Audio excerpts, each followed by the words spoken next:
Baik, sekarang kembali kepada bentuk beberapa lagu. Asyik filem saja tak? Kita pergi ke beberapa lagu contoh yang ada unsur-unsur mesej yang nak disampaikan. Contoh bila kita sebut tengok filem Transformer tadi, yang jadi lagu base dan asas filem Transformer ni kumpulan Linkin Park kan? Tahu kumpulan Linkin Park? Penyanyi dia Mike Shinoda tu kan? Lagu tu ialah lagu Iridescent. Lagu Iridescent tu merujuk kepada pengagungan kepada apa? Pengagungan kepada fitrah diri sendiri. Maksudnya kita nak buat apa-apa keputusan, nak mengeluarkan pendapat atau pandangan hanya mengikut kata hati. Jangan dengar orang lain, tak ada panduan wahyu, tak ada panduan Nabi, tak ada panduan Rasul. Apa yang diri kata betul, betul lah. Apa yang diri kata salah, salah lah.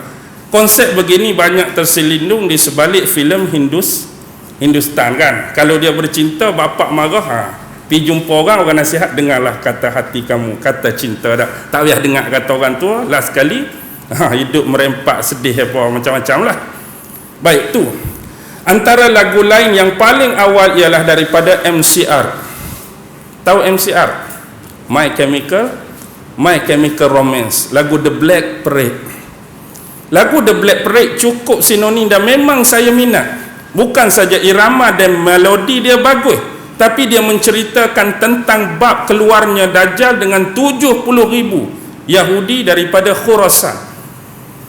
Cuba perhatikan betul-betul bab dia. Memang dia disambut oleh ahli-ahli golongan elit, golongan-golongan ternama, golongan-golongan bangsawan, artis-artis yang ditaja oleh dia, sama ada belah Freemason ataupun Illuminati, yang mana ada satu perarakan besar-besaran. Inilah gambarnya keluarnya Dajjal bersama 70,000 Yahudi yang memakai toyalisah dari arah Khurasan.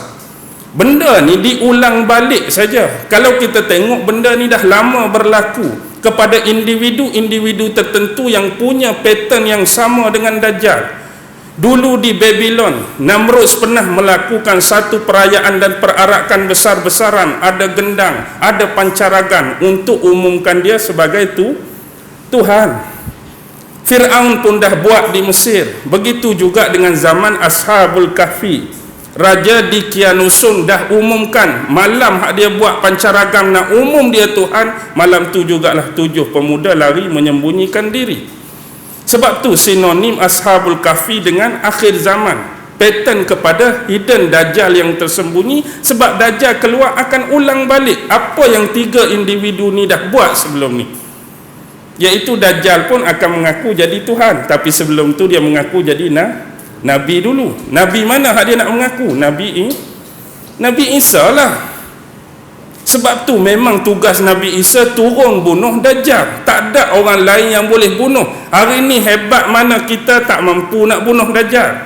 Teknologi kita tinggi, tak mampu nak bunuh Dajjal. Siapa yang boleh? Nabi Isa.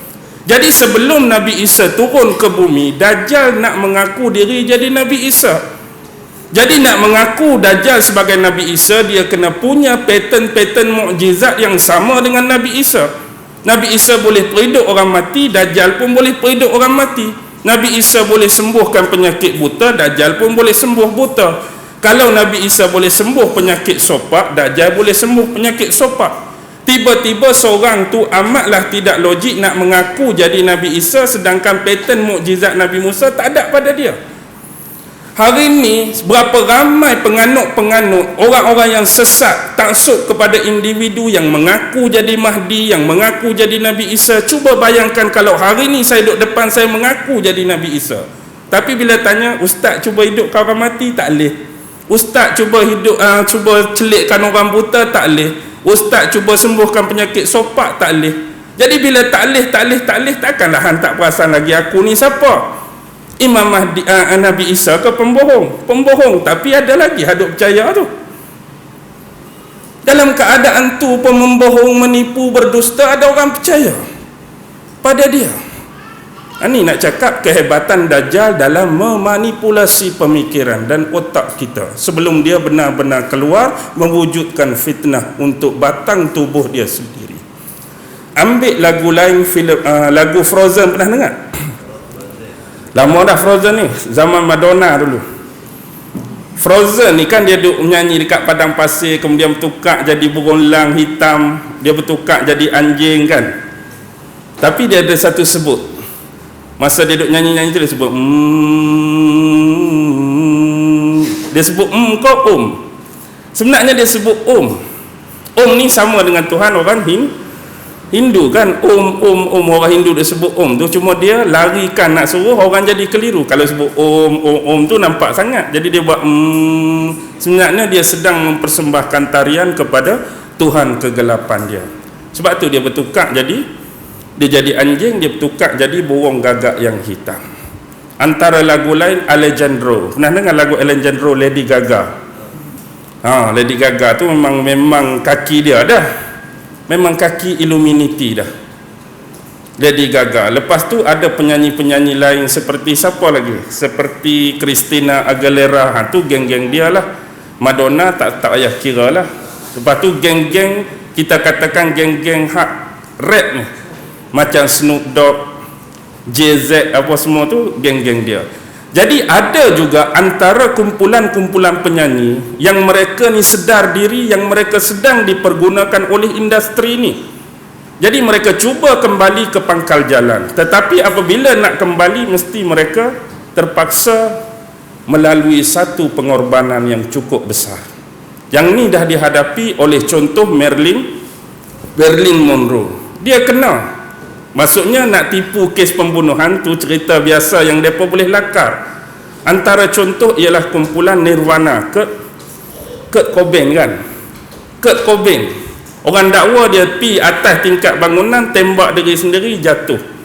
Mana mungkin orang duk tengah puncak kegemilangan nak tembak diri sendiri. Walhasil apa yang terjadi, pistol yang berada di sebelah dia waktu kes pembunuhan tak sama dengan peluru ada dalam kepala. Maksudnya dia dibunuh lebih awal lagi. Begitu juga dengan Mr. Marijuana. Siapa Mr. Marijuana? Bob Marley. Bob Marley pun kena, Tupac Shakur pun kena, Michael Jackson pun kena juga. Ni antara orang-orang yang sempat sedar tapi cuba kembali, memang tak boleh buat apalah. Bila dia tak kawal, seolah-olah satu demi satu penyanyi tersebut, artis tersebut akan dedahkan setiap perancangan dan gerakan mereka. Jadi cara yang terbaik, hapuskan lebih awal agar rahsia-rahsia masih dapat dibendung dan dilindungi. Okey, tu mukaddimah. Ni baru nak betul ni. Okey. Clue pertama kita tentang Da Vinci Code. Da Vinci Code ni adalah salah satu sebenarnya novel yang difilmkan. Dia sebenarnya novel dia memang tebal, 600 lebih halaman muka surat dia. Tetapi mengikut penulis-penulis, ini adalah karya kedua Dan Brown. Penulis dia siapa? Dan Brown. Karya kedua dianggap sebagai trilogi thriller. Trilogi ni lebih kepada keagamaan dan disebut sebagai thriller, action. Jadi ni cari benda-benda yang dianggap luar kemampuan dan batasan manusia.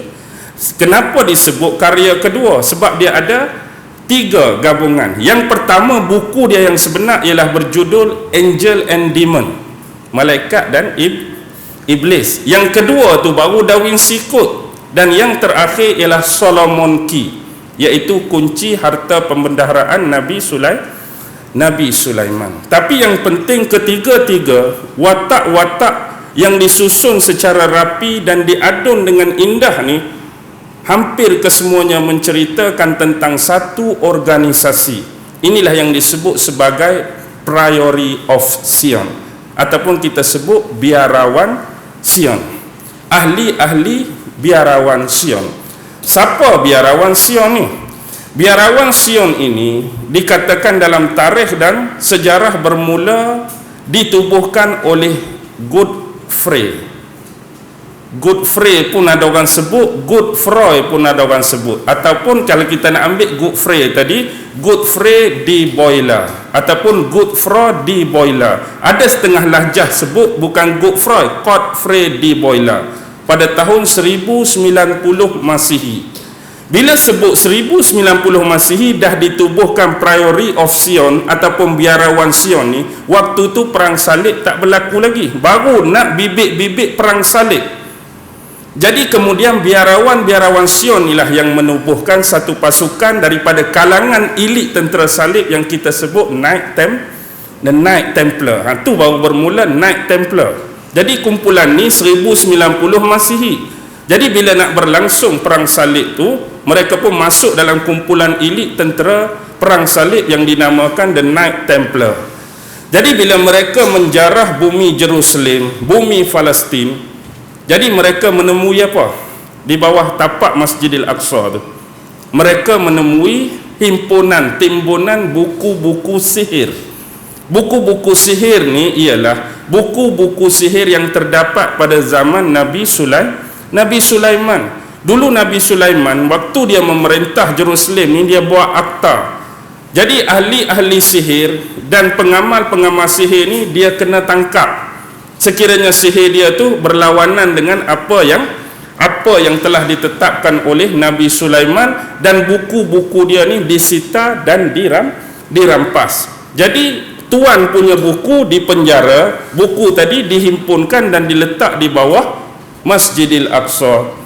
Jadi bila Nabi Sulaiman meninggal, tak ada seorang pun tahu buku tu duduk bawah tu. Nabi Sulaiman tak hancurkan, tak musnahkan, tak bakar, tak lebur, tapi dia simpan bawah tu tanpa pengetahuan orang lain.